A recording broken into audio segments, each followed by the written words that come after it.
Olá pessoal, o meu nome é Daisy e o meu grupo é composto pelo Leonardo, pela Jennifer e pela Karen. O nosso tema é LGBTQ mais fobia na escola. Como foi a capacitação que a profissional entrevistada recebeu durante sua formação para trabalhar com as temáticas identidade de gênero e orientação sexual? Será que ela se sente capacitada para isso?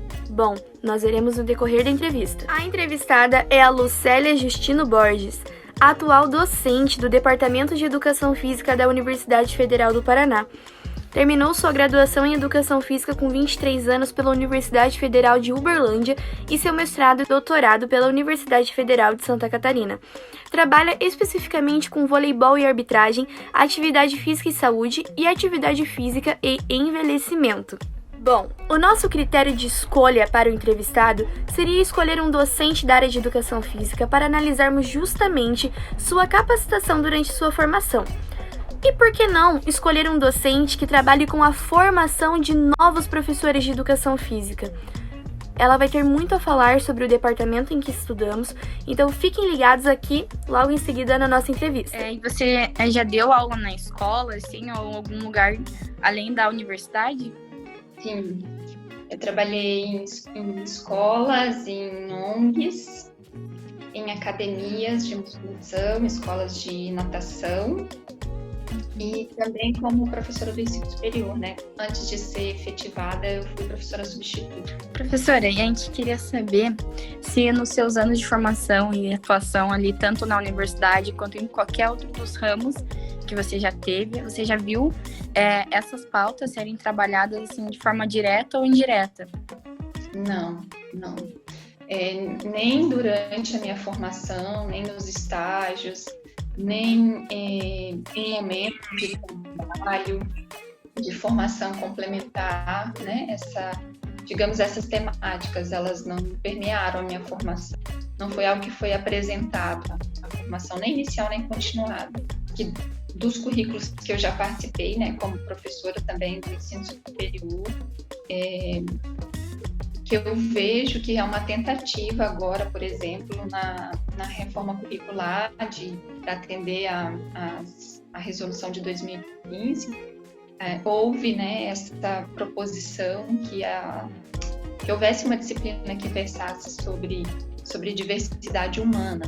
Então, envolvia também as questões de identidade de gênero, né? Assim como outras questões, não só essa. Mas que eu vi como uma tentativa mesmo de trazer como algo formalizado, né, para a graduação, a partir dessa perspectiva.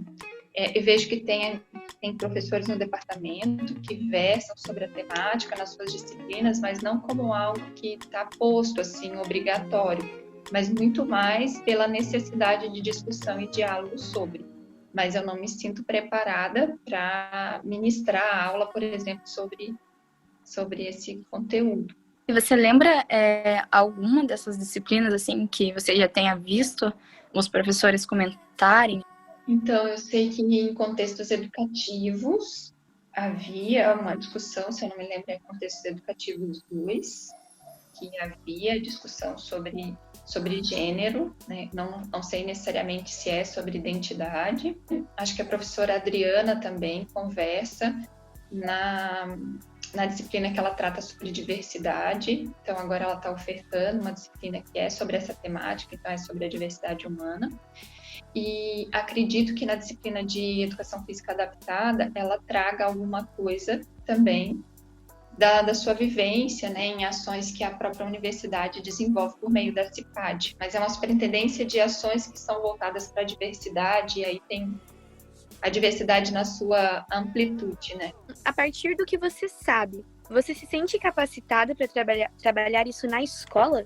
Não me sinto. Primeiro que na minha formação, então, pensem vocês, no início dos anos 2000, né, não era conversado ou dado visibilidade como hoje tem, né? Muito maior, pelo ganho mesmo que os próprios movimentos conquistaram, né? Então, é uma luta. Então, no início dos anos 2000, isso não aparecia nos cursos de graduação, né? Então, não era uma preocupação naquele momento.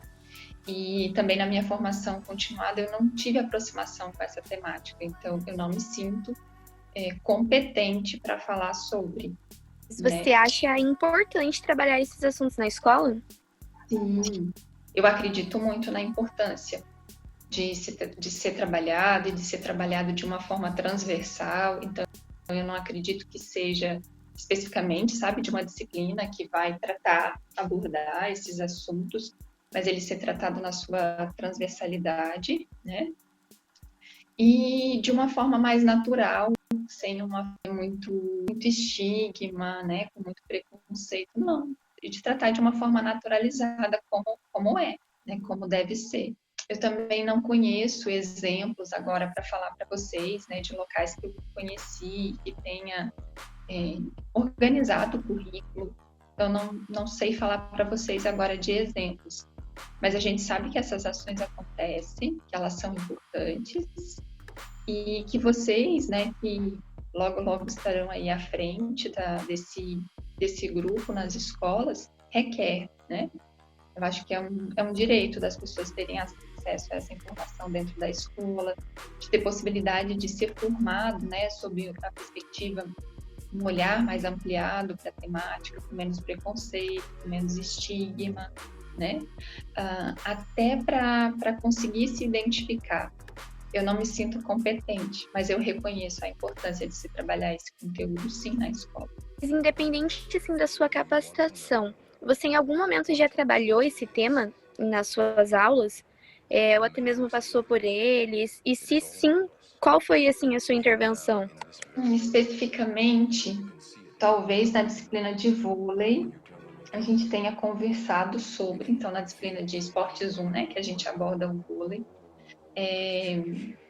talvez a gente tenha comentado porque tem um estereótipo que os gays aderem mais ao vôlei do que outros esportes. Eu lembro de alguns momentos, né, de conversar sobre o quão os movimentos do vôlei são plásticos, o quanto requer força, requer flexibilidade, requer potência, né? Então tem uma série de capacidades físicas, então por que tem esse olhar, né, que somente o público gay que se identifica com o esporte, né? E aí eu lembro que em um dos momentos a gente conversou, será que esse público não foi tão excluído de outras modalidades e acabou encontrando por ser um esporte coletivo que consegue fazer com os próprios grupos, né? Que se viu, né, a possibilidade de fortalecer por meio dessa prática os vínculos afetivos, sociais mesmo.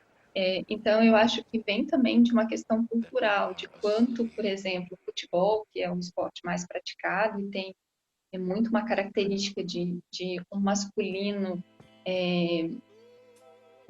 como que eu posso colocar? É um masculino muito, um perfil estereotipado, digamos assim. É um estereótipo, né? É um estereótipo do homem que joga futebol.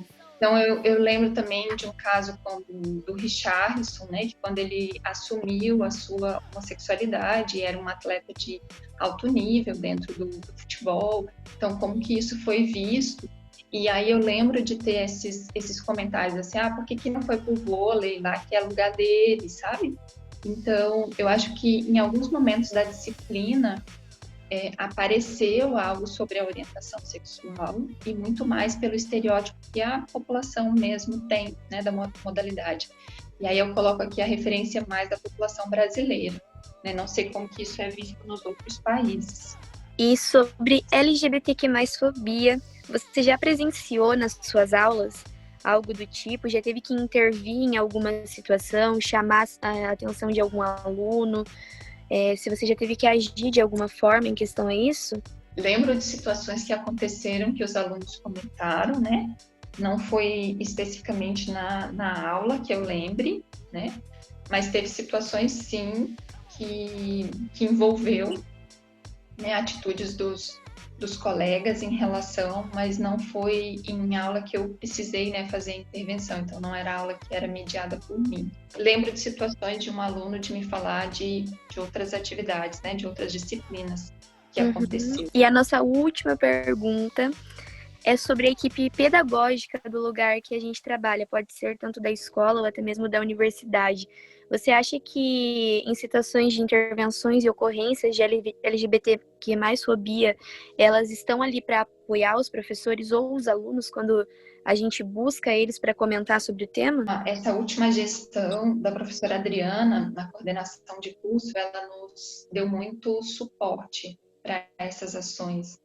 Então, a professora Adriana conseguiu compor comissões que tentavam fazer esse acolhimento das demandas que vinham dos estudantes por meio da CUA, que é uma comissão de orientação acadêmica, que é uma proposta da universidade, então todos os cursos de graduação têm.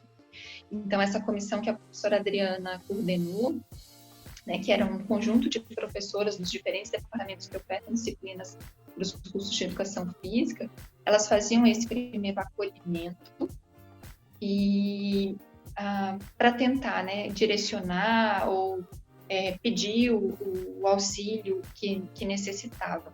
Então, nesses casos, a gente tinha o apoio da PRAE, que era ofertado, e várias coisas que às vezes solicitava o apoio que não acontecia como a gente gostaria. Às vezes a gente queria um retorno breve, não era tão breve assim. Mas eu acho que nesse período da gestão da professora Adriana, a gente teve esse suporte. Por mais que a gente não soubesse lidar com as situações, tinha um grupo apoiando para ir buscar formas de ajuda, seja na PRAE, seja na Prograde, mas seja com a CIPAD, que essa superintendência que a professora Adriana faz parte. Eu acho que isso facilitou muito, criou um elo de comunicação que aproximou, né? Então, a atuação da COA, a aproximação com os estudantes. Então, em situações que isso apareceu, foi pelo acolhimento da comissão, ou da própria professora Adriana, né, onde os alunos se sentiam seguros para fazer essa indicação ou relatar o acontecido, né? Então, eu acho que o fato de ser uma relação muito humanizada, que ela sempre deixou na coordenação, tanto para os alunos quanto para nós professores, isso facilitou essa rede de apoio. Professora, Show! esse tema só que voltado para a escola, você acredita que tenha esse apoio da equipe pedagógica na escola para as pessoas LGBTQs+, e para os professores trabalharem com isso? Se eles tiverem que levar para a equipe pedagógica, no caso? Eu desconheço hoje essa realidade das equipes pedagógicas. Eu estou por fora mesmo de como essa relação aconteceria. Porém, considerando escolas que sejam mais progressistas, eu acredito que isso seja possível, né? Porque o próprio olhar da gestão, da diretoria, da supervisão, ela já vai ter um olhar diferente para essas situações, como eu disse, de menos estigma, de menos estereótipo, mas de mais naturalização mesmo, né? E é num sentido assim, não é que é nada que é diferente, nada disso, mas é no sentido de descaracterizar, né? Como eu sei que existem muitos obstáculos ainda, muitos desafios, mas que é possível. Então, acho que tem vários momentos que a gente observa que as crianças, elas não têm preconceito, elas não têm um olhar diferente para aquilo que, às vezes, no olhar do adulto é algo que é diferente, né? Entre aspas. Então, acredito, como eu mencionei anteriormente, mas acredito que escolas que estão voltadas para uma pedagogia mais progressista, isso esteja acontecendo. Por mais que seja em pequenos percentuais, em pouca frequência, mas isso acontece. Porque tem muita gente envolvida, né, com essa mudança e mesmo, né, conscientização, respeito, informação.